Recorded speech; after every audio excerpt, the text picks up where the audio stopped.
Épisode 8. L'enfant aux yeux blancs. Le grimoire du sang noir. Le sol encore chaud de la forêt fumait sous les pas d'Imani. Autour d'elle, les arbres calcinés se dressaient comme des témoins muets. Le cercle de sel n'existait plus, mais l'air. L'air vibrait encore du murmure du feu. Le grimoire reposait sur une pierre fondue. Ses pages, noircies, respiraient toujours chaque souffle, libéraient une fine poussière dorée qui formait des symboles éphémères dans l'air. Imani s'agenouilla, son ventre brillait.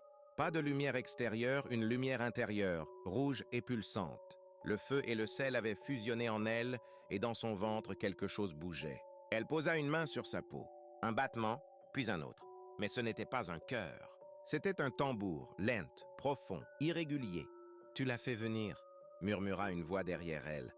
Imani se retourna. Dans la brume rouge, Nkoulou apparut. Son corps fissuré émettait une lueur noire, comme du métal brûlé. Ses yeux, depuis d'ombre, semblaient voir au-delà du monde. « Tu ne comprends pas, dit-il. Ce qui grandit en toi n'est ni vie ni mort. » C'est un retour, Imani sourit faiblement. Alors qu'ils reviennent, le monde a oublié ce qu'il doit craindre. Le sol se mit à trembler. Le vent s'éleva, apportant avec lui des voix. Des chants d'enfants, distants, mélangés à des cris d'animaux. Une odeur de fer envahit l'air, puis le ciel s'ouvrit. Pas une pluie, pas un éclair, un déchirement. Une lumière blanche, froide, tomba sur le sol, traçant un cercle parfait autour d'Imani. Son corps s'arc, elle hurla.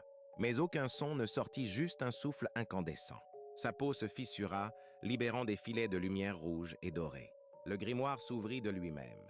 Une flamme blanche en jaillit et s'enroula autour d'elle. La forêt tout entière se mit à trembler.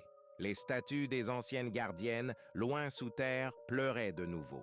Quand le silence revint, Imani était à genoux. Dans ses bras, un enfant, petit point silencieux. Sa peau noire irradiait une lueur presque métallique. Ses cheveux fins comme la fumée. Et ses yeux, blancs, totalement blancs. Pas de pupilles, pas de couleur. Juste un éclat aveuglant. Imani le serra contre elle.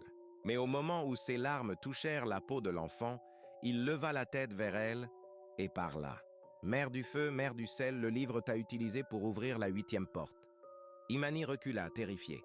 L'enfant se leva seul. À chaque pas qu'il faisait, la terre se figeait. Les braises s'éteignaient, les ombres reculaient. Nkoulou tomba à genoux. « Non, pas maintenant, pas dans ce monde. » L'enfant leva une main. Le grimoire s'envola, tournant lentement dans les airs. Les pages se mirent à brûler, mais la flamme était blanche, pure, glaciale. « Les hommes ont vendu leurs âmes aux ombres, » dit-il d'une voix sans âge. Le livre ne crée pas, il rachète. Et chaque création a un prix. Il tourna son visage vers Imani. « Toi, tu as donné ton corps. Lui, Nkoulou, son nom, le monde donnera sa lignée. » Un vent terrible traversa la forêt. Les arbres s'inclinèrent jusqu'à se briser. Les oiseaux tombèrent morts du ciel. Et dans le tourbillon, l'enfant s'envola lentement, porté par la lumière. Une dernière phrase se grava dans le grimoire avant qu'il ne se referme. Le sang du feu engendre le silence. Quand tout s'éteignit, Imani et Nkoulou étaient seuls. Le fleuve au loin reflétait la lueur blanche du ciel. Et dans son courant, flottait l'ombre d'un enfant qui murmurait encore « Je ne coulerai pas ».